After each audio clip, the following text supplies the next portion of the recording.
I look for the root cause of why those symptoms happen, so that if I can remove the root cause, then the symptoms go away and the drugs become unnecessary.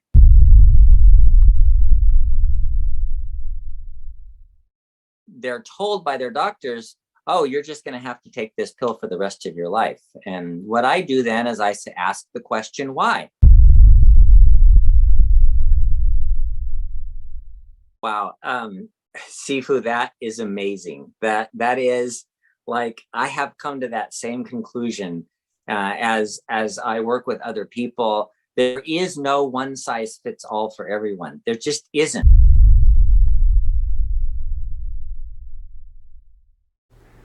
Hi, this is Sifu Slim, author of The Aging Athlete. In this book, you're going to get to hear about two different groups of former high-performance athletes. One group, which is made up of 90% of the former athletes, does not do physical activity on a regular basis and tends to suffer the consequences of a sedentary lifestyle. The other group, which is made up of 10% of the former athletes, is doing physical activity on a regular basis and tends to thrive through the aging process, or at least has a better chance at coping with the aging process. We could have taken these folks to a lab and done all kinds of tests on them. Instead, we slowed them down and sat them down and asked them, in their own words, to describe why they're wired the way they are, so that we all, former athletes and non-athletes, can use some of their inspirational and motivational and mindset lessons in our own lives. I hope you pick up a copy today. You can go to theagingathlete.com, and when you have a chance to read it, I'd love to hear back from you to find out what your thoughts are on the stories of these aging athletes.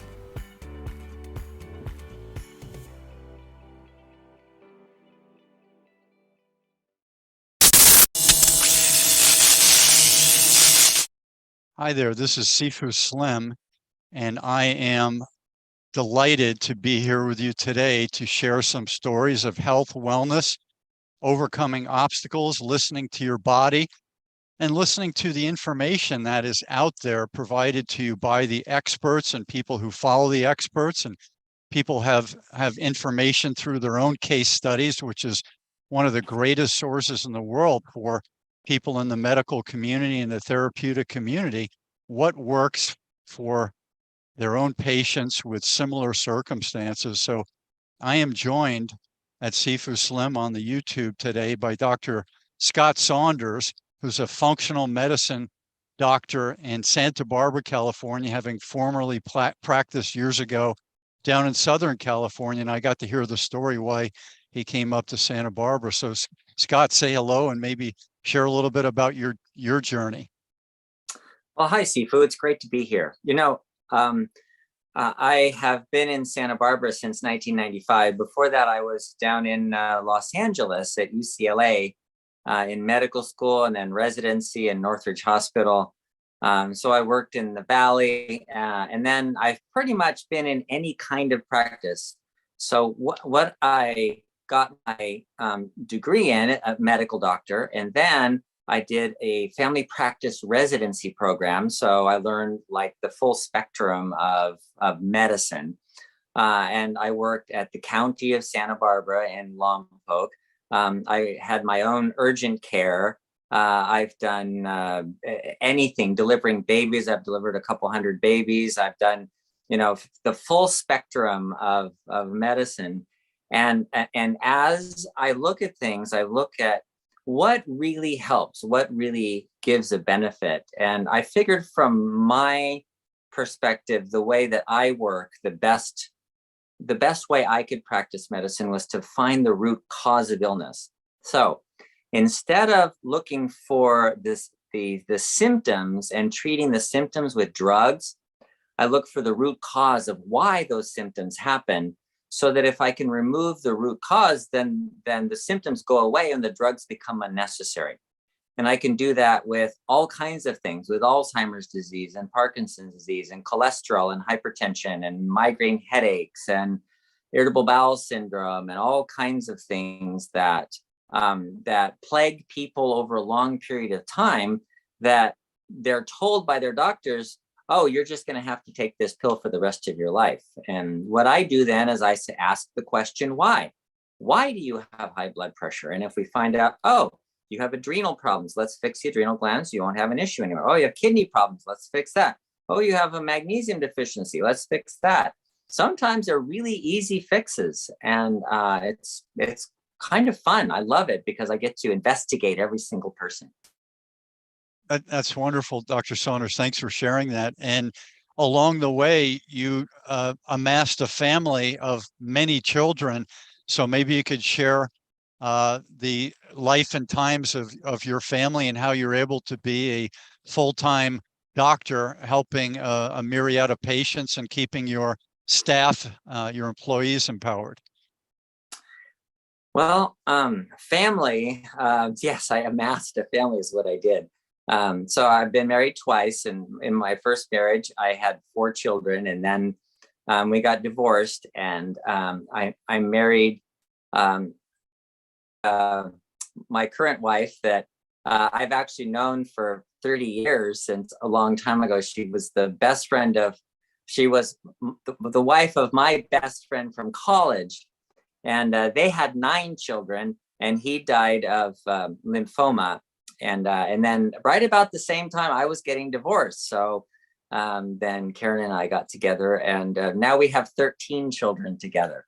So Wow. it's a big family. Most of them now are out there in college. They're out in the world, making their own way in the world, except for a couple of them who are still at home.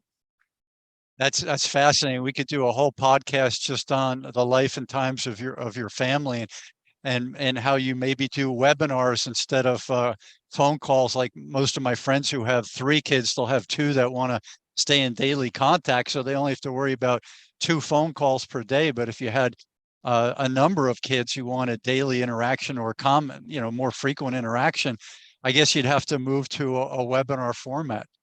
I know families that do that actually have like Zoom calls, and everybody gets on the Zoom call every day if they can.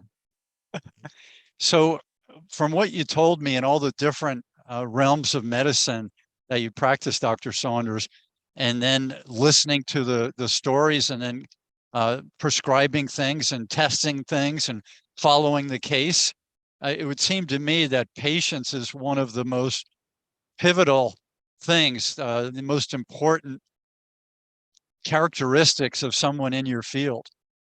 Sifu, you hit the nail on the head. That is so important, because if you think about it, when you go into a doctor, and the doctor has between 4 and 10 minutes to figure out your problem, there isn't enough time, and it just requires so much patience sometimes to figure these things out, and it's not simple. So it requires the doctor to have patience to be able to say, okay, I don't know the answer to this. Let's test the next step and find out, and then go to the next step. And sometimes it's layer upon layer. So you start off with the one layer. Oh, why do you come in? Well, I have migraine headaches. Okay, why do you have migraine headaches? Well, because there is the autonomic nervous system is constricting the blood vessels to your head. Oh, okay. Why does the autonomic nervous system do that? Well, because you have a magnesium deficiency. Oh, well, then why do you have a magnesium deficiency? Oh, because your intestines aren't working well. Why aren't your intestines working well? Oh, because you have celiac disease. Okay, why do you have celiac disease? And you just keep going down and down and down and down. And yes, that requires a lot of patience. You got it. So years ago, my friends, when I was working in a few different entrepreneurial activities back in my 20s, they figured out that I was a wellness person. They figured out that I rise with the sun and I'm out in the outdoors. Nowadays, last 20 years, I've been grounded to the earth. Before that, I was only grounded to the earth when I was running on a beach or running on a golf course, or when I was a kid playing in the sand, let's say. But when they saw me, I was running on trails in Sacramento in the 80s, and they saw how I ate. They saw how I read things and listened to videos. There was a guy named Covert Bailey who came out with a series called Fit or Fat.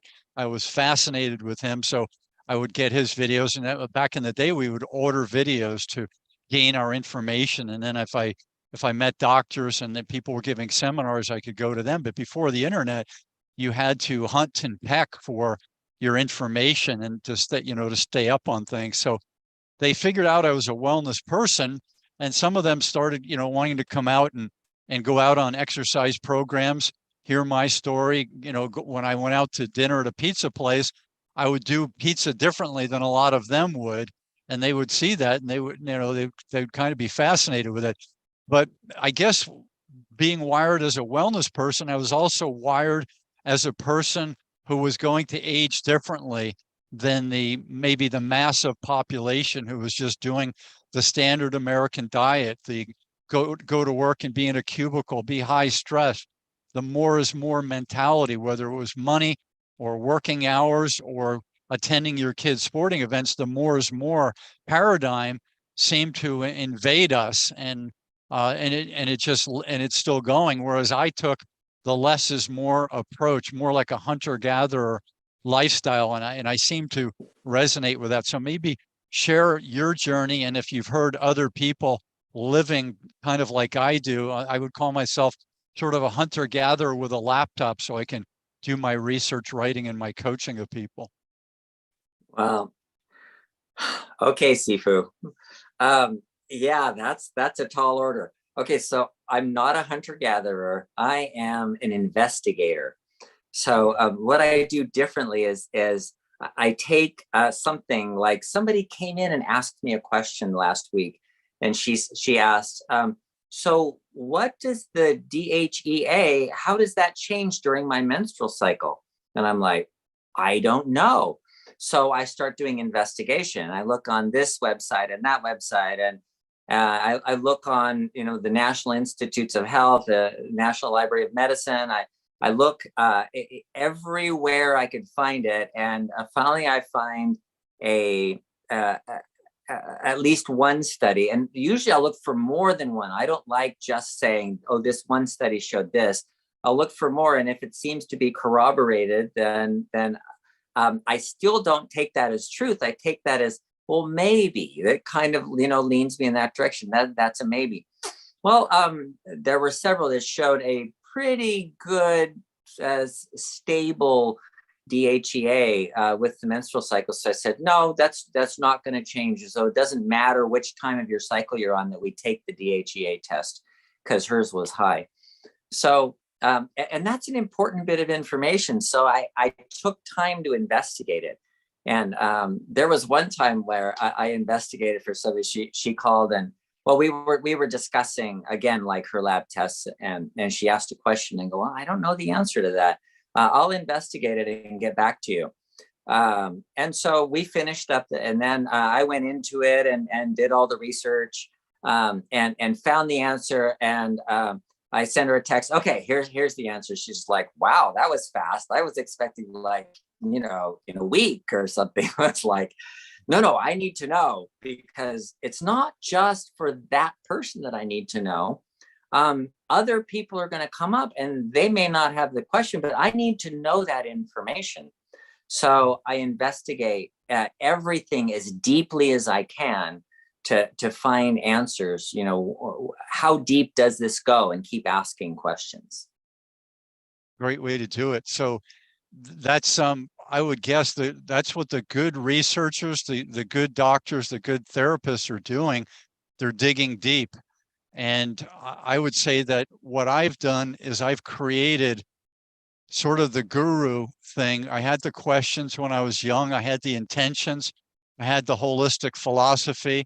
I had access to good people who I thought were very grounded people. Early on in my life, at age 6, I became a devotee of Jack LaLanne, and he knew a lot about diet, a lot about physical fitness, a lot about determination, and a lot about relieving stress. He used to sing, and he was a silly person. So I learned so many steps early on from him. And the more I did that daily practice a la Jack LaLanne, the more I found that the answers were right there.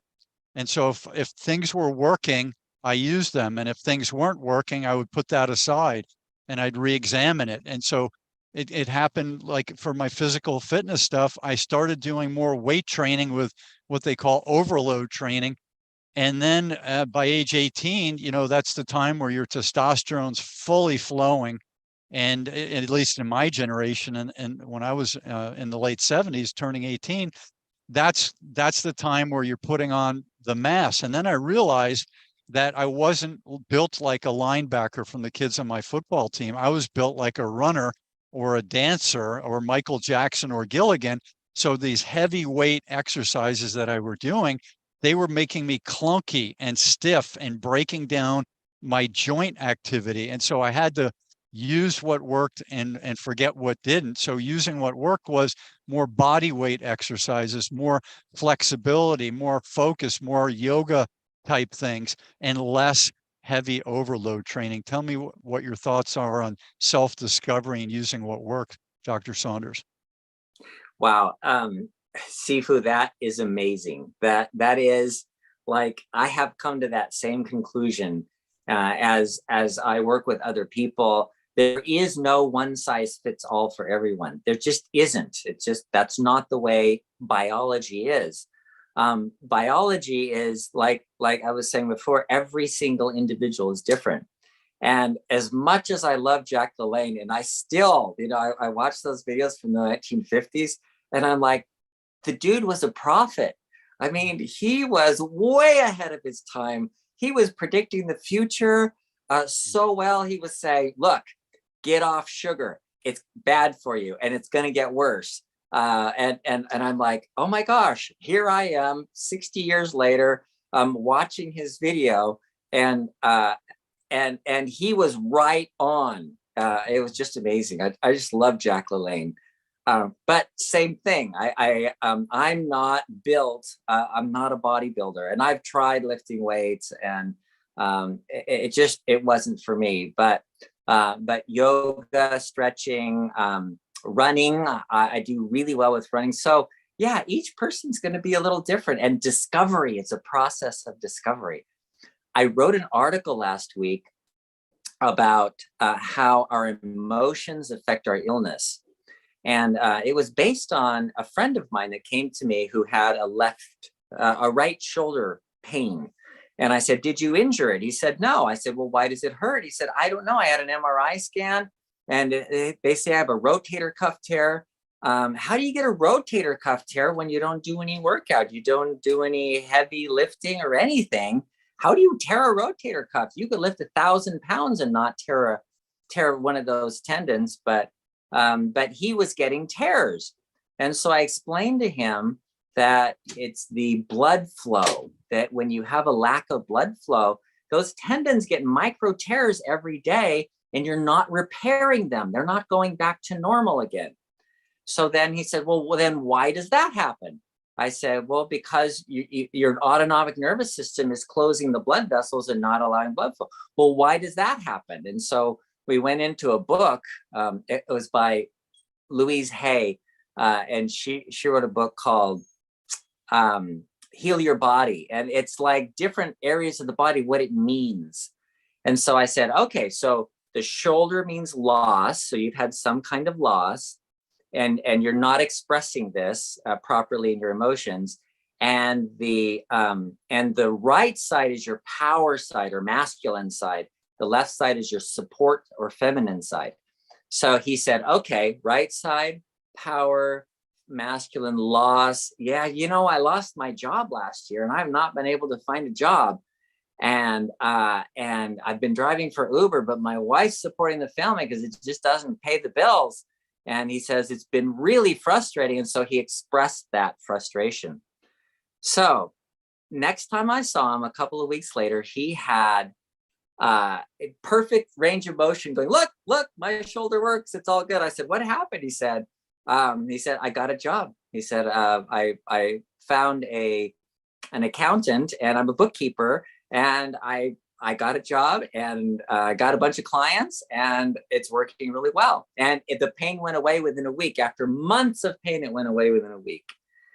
So Dr. Saunders, is that now in the literature that is being taught to somebody, let's say UCLA Medical School, the emotional health translating to physiological health?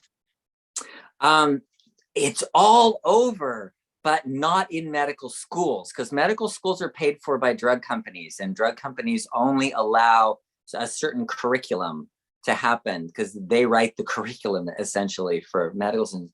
And you got to understand, you're going to medical school, right? So you're going to learn medicine, and anything that doesn't have a medicine doesn't exist. So if you've ever been to a doctor and they've said, oh, there's nothing wrong with you, and you go, what? I'm dying here. What do you mean there's nothing wrong with me? No, we did all the tests. Everything's okay. There's nothing wrong with you. All that means is there's no drug to fix what, or to relieve the symptoms that you have. And that's really all that there is.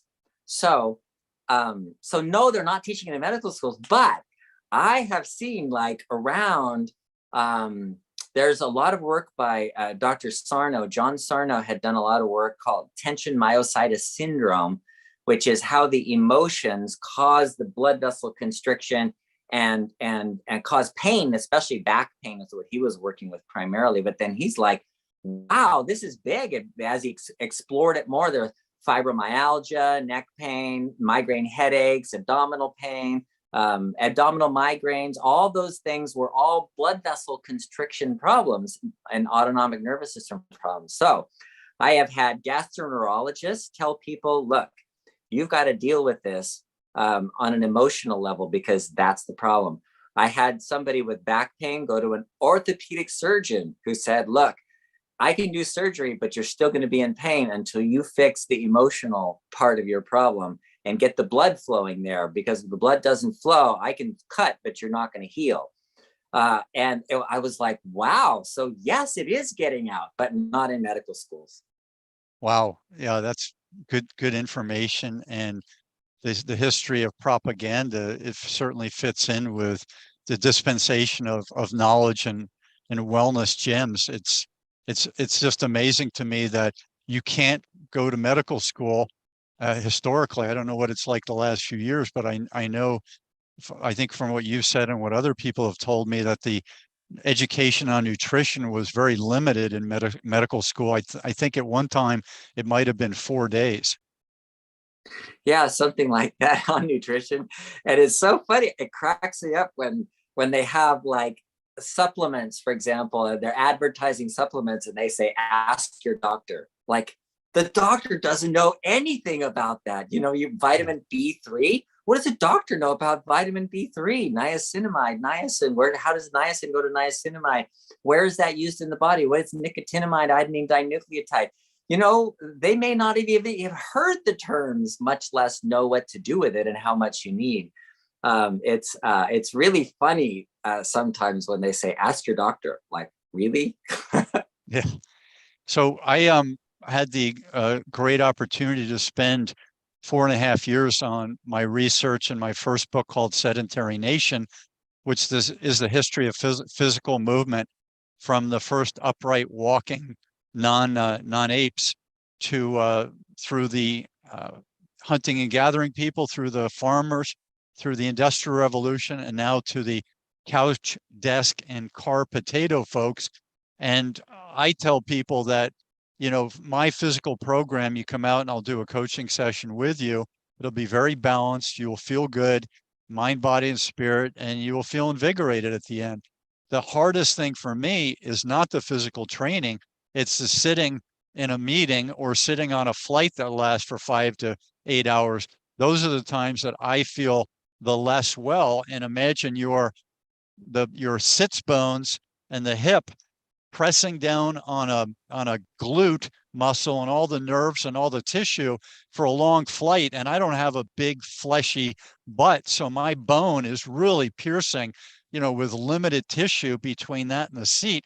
And that's the part that makes me feel like I'm disabling myself or can't walk when I get up, is the long periods of sitting, not my physical activity. Maybe share a little bit with what your thoughts are on that, doctor.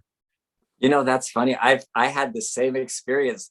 I in second grade, I was the kid that had to sit on the floor because I was always sitting back in my chair on two legs. I was sitting back on two legs in the chair, so that because then my legs, the weight of my legs would hold my sits bones up just a little bit off the chair and relieve some of that pressure. I've always done that from childhood. It's the same situation, but over a long period of time of sitting, it's more uncomfortable.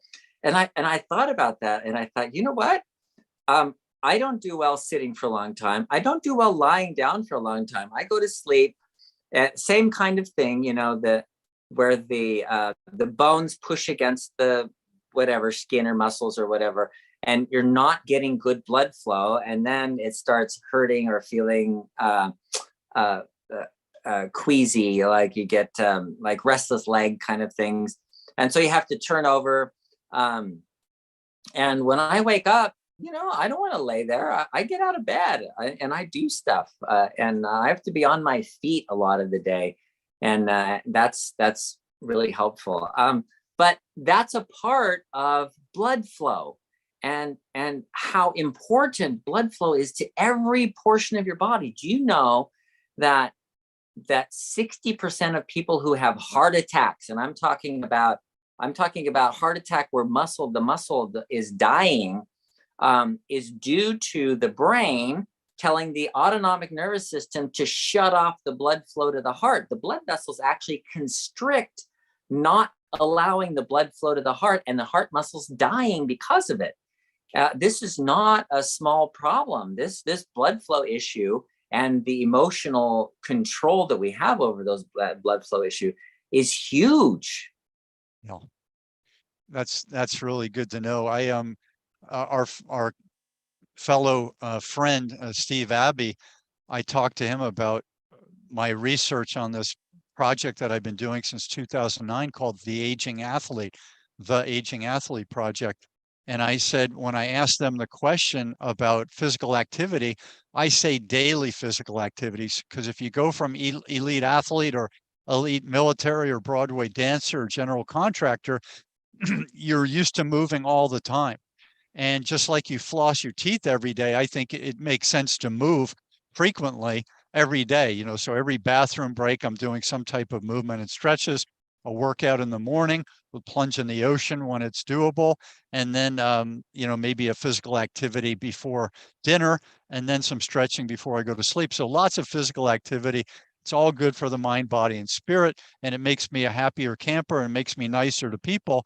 So I told Steve that when I asked these athletes about, how much physical movement are they doing when they leave their physical activity, more than 90% tell me that they and their friends are mostly inactive. And I've been looking into the whys, and that's another topic. And then Steve said, well, you don't really need to do physical activity. There's science that says you can do it X number of times per week, exercise X number of times.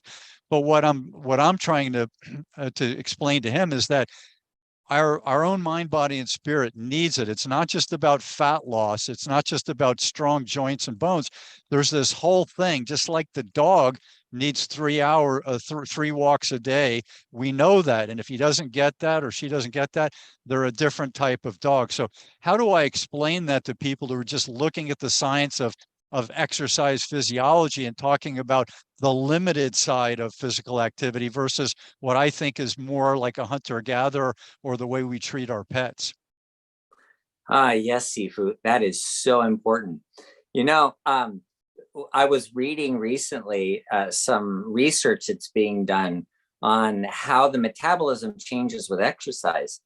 And there was one study done with the soleus muscle. They're called soleus push-ups.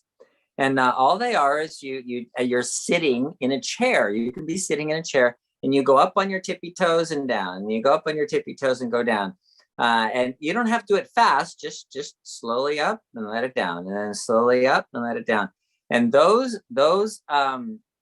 and it doesn't require a lot of weight. You don't have to like put 100 pounds on your legs and go up. You don't have to stand up and use all your body weight. It's not about weight. It's just about using that muscle, the soleus muscle, which is what? That's the muscle walking. That's the walking thing. It's not that hard. But they showed in this exercise physiology research that you could change your metabolism. You could improve your fat burning metabolism function by just sitting in a chair and doing these soleus push-ups, just going up on your tippy toes and down. And so you're right, Sifu. It doesn't require a lot. You don't have to be out running marathons. You just have to be moving. That's all. Activating the body. And so when people say, what is your workout? I said, I want to make sure I move my body in a meaningful way, have it invigorating, have it relaxing, and do some huffing and puffing a number of times per week. I think huffing and puffing is good. Not everyone can do that, but even people in a wheelchair, they can go up a little hill on an incline, and that will create some huffing and puffing. So I think that's important. But the main thing I tell them is that I move my body. That's what my physical activity is. I move my body. What do you think about that, Dr. Saunders? I think that's a mantra. If everybody had that, we would have a lot less illness in the world. I think Sifu, you hit on something like very important. I move my body. If everybody said that, I think we'd all be a lot healthier. So I wanted to do some on gut health. Do you mind if I send you an email, Dr. Saunders, and we could do the gut health one in a more focused contact webinar in the future? Yes. Because we've done physical activity and sitting and some, tell us to end this call, tell us what integrative medicine is and functional medicine, and how the trajectory of those two studies and dispensations of medical care have evolved over the course of the last 30 years or however long ago you can take us back. Oh my goodness. That can be an hour long. We could discuss that for a long time. Okay. Integrative medicine was originally to integrate different modalities of healthcare into one, so that if you're integrated, then you know about nutritional health, and you know about exercise health, and you know about medicine and surgery, and so you have a broader spectrum of what the different modalities that you could use. You would know when to use acupuncture and know when to have somebody do a yoga program, and so you would be able to fit all of these different modalities together. But what that's evolved into is more of using vitamins instead of drugs. So it's exactly the same underlying same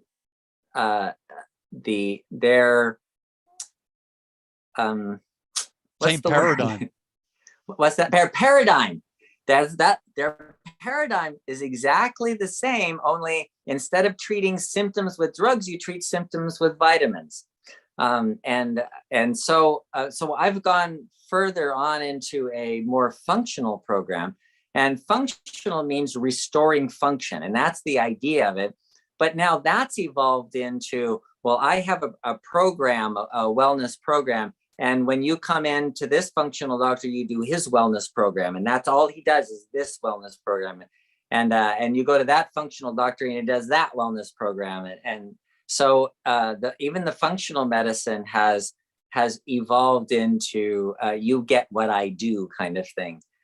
So I don't like to fit into any one of those exactly, and so I call myself a diagnostician. So I don't have a modality to give you. I don't have vitamins to give you. I don't have drugs to give you. I don't have surgery. I don't do something to you like poke you with needles or anything. What I do is find what is the underlying cause. That's all I'm looking for. How deep can I go to find the root cause of what the problem is? Are you doing some fasting therapy and some IV therapy, as I heard that you were in the past? Yeah, I do have people doing IV therapy. I don't do it in my office anymore. I have them go other places where they're doing IV therapy. But I do recommend it often, sometimes if necessary. That includes IV vitamins. And fasting, gosh, I have a lot of people doing fasting, and somebody wrote on my website, one of their they put 3 stars, and he always recommends fasting. No, I don't always recommend fasting. If you're toxic, you need to detox, and detox is fasting. And there are so many people who are toxic that I recommend fasting frequently to detox. You know, that's all it is. The only way to detox is to fast. And if you look at, you know, from back in time, if you go back to like John Christopher, the famous herbalist from the 1900s, early 1900s, late 1800s, early 1900s, his program of cleansing was called the master cleanse, and that's you just take a quart of water, squeeze a lemon into it, put some cayenne pepper and a couple of tablespoons of maple syrup, and that's all you had for 30 days. You just drank that for 30 days. You had nothing else. And what is that? Well, that's a fast, for heaven's sakes, you know, right? And that the only cleanse you ever really get is fasting. So people who have these fasting kits, you know, you spend $250 for 5-day fasting kit that has like little soups in it, or I don't know, little drinks or little bars and date bars and stuff like that. Well, that's not fasting, first of all. And yes, it's low calorie, but it's really the empty stomach where you get the greatest benefit from fasting. So that means nothing in your stomach. And so that's where detox really comes in. So do I recommend fasting? Frequently. In fact, my theory is, as I'm doing more research on this, including, you know, the work by Walter Longo at USC, who's been working on longevity, he found the same thing. He's like, the more you have an empty stomach, the better off you are, period. The longer you'll live, the less disease you'll have, the better your muscles will work out. Everything works better when you have an empty stomach, because that's when you get all your anabolic metabolism. And the anabolic metabolism is what repairs and rebuilds and keeps you going. It's the fountain of youth.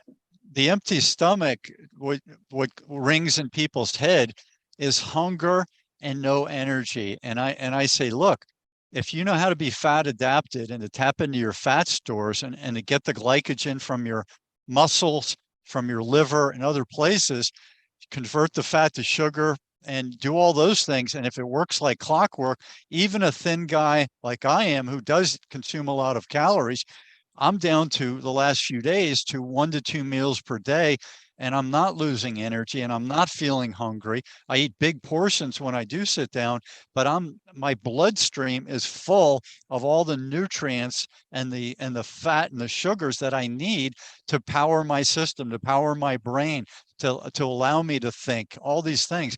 So that to me is where we need to get to, not this idea of thinking of empty stomach means hunger, depravity, and low energy.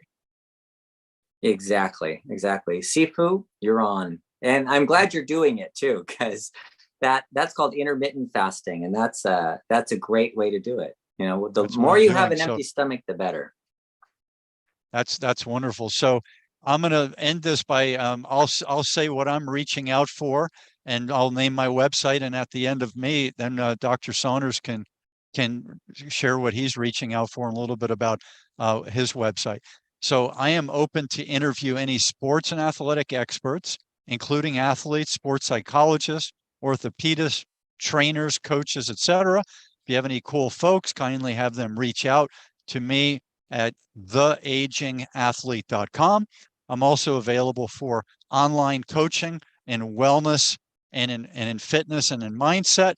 And you know, Dr. Saunders has to have a group of people as resources where he can turn his patients over to, because he's got patients coming in throughout the day, and then he's got a big family. So people like me are complementary to people who are doing this great diagnostic work. So those are some things that I'm reaching out for and offering, and I'm available again at theagingathlete.com. I'm Sifu Slim. Now over to Dr. Scott Saunders. Thanks, Sifu. Okay. Basically, all I look for are people who have who need a diagnosis. They have usually been to at least 4 doctors, and they don't know what's wrong with them. They're on medications for a long period of time. They're getting worse. They're not improving. The medications aren't helping. Those are the kinds of people that I take on, and I do testing, advanced testing, and figure out what's the bottom line, what's the root cause of this. And your website? My website, drsaunders.org, drsaunders.org. Well, I'm going to let you go back to what you were doing. It may be not even eating if you're doing some fasting, but I'll shoot you an email and we'll connect on the future topic of the gut health, and that's been very popular over the last 20 years. And we'll dive into some of your case studies and your information and your research on that. And I'm Sifu Slim, thanking Dr. Saunders for sharing this time with me today. And please leave your respectful comments below, all the viewers, and please give us a thumbs up and subscribe if this type of information is of interest to you. Big aloha from Sifu Slim and Dr. Saunders.